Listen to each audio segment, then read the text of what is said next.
एक बार की बात है, दो राजा अपने अपने राज्य में राज्य करते थे। एक के पास था सुंदर बेटा, दूसरे के पास थी सुंदर बेटी।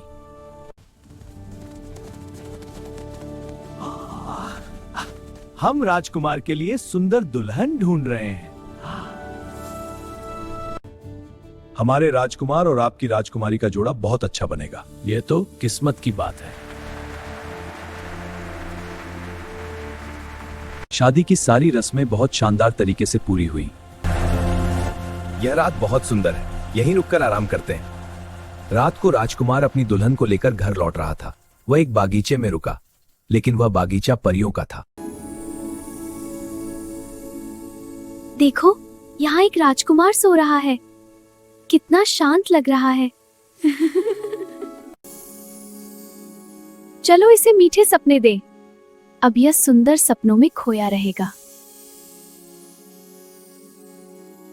अगली सुबह राजकुमारी और सब लोगों ने उसे जगाने की बहुत कोशिश की, पर सब बेकार। सबको लगा वह मर गया। तभी वहां सूडा ब्रोर और बूढ़ा ब्रोर, दो जादुई चिड़ियां आईं और पास के पेड़ पर बैठकर बातें करने लगी। इन लोगों को राजकुमार को दफन नहीं करना चाहिए। क्यों? क्योंकि यह अभी मरा नहीं है, कुछ दिन में जिंदा हो जाएगा। राजकुमारी के कानों में वे शब्द अमृत की तरह पड़े। उसने तुरंत हुक्म दिया, राजकुमार के शरीर को यहीं पड़ा रहने दिया जाए। कोई उन्हें दफन नहीं करेगा। आप सब अपने अपने घर जाइए, मैं यहीं रहूंगी। राजकुमारी ने सबको अपने अपने घर जाने को कहा। उसने निश्चय किया कि वह राजकुमार के पास ही रहेगी। रात में अचानक राजकुमारी की नींद खुली। वह थोड़ी दूरी से सब देख रही थी। परियां वहां आईं।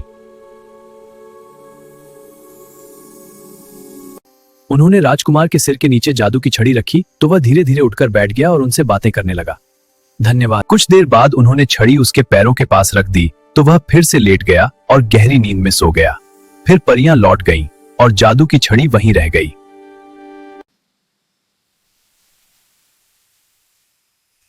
राजकुमारी ने छड़ी उसके सिर के पास रख दी तो राजकुमार धीरे धीरे उठकर बैठ गया। तुम कौन हो? मैं तुम्हारी पत्नी हूँ। क्या तुम मुझे नहीं जानते? परियों मेरे पीछे आएंगी और मुझे मार देंगी। तुम छड़ी मेरे पैरों के नीचे रख दो और यहाँ से चली जाओ। कभी नहीं, ऐसा नहीं होगा। उस पेड़ के खोखले तने में छिप जाओ। जल्दी उस पेड़ में। परियां राजकुमार को अपने साथ अपने राजमहल की ओर उड़ा ले गईं। राजकुमारी पेड़ के खोखले तने से बाहर निकली। जहाँ भी ले जाओ, मैं तुम्हें ढूंढ निकालूंगी।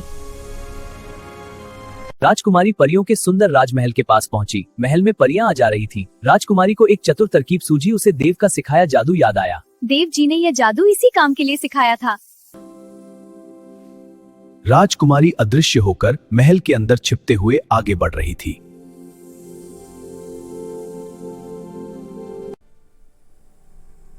राजकुमारी ने अपने जादू से देख लिया। राजकुमार उस डिब्बे के अंदर छोटा होकर बंद था। पर वो डिब्बा परियों की रानी के सामने रखा था।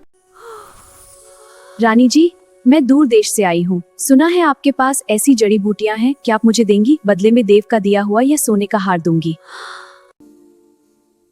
जैसे ही रानी का ध्यान हटा, राजकुमारी ने वह डिब्बा उठा लिया।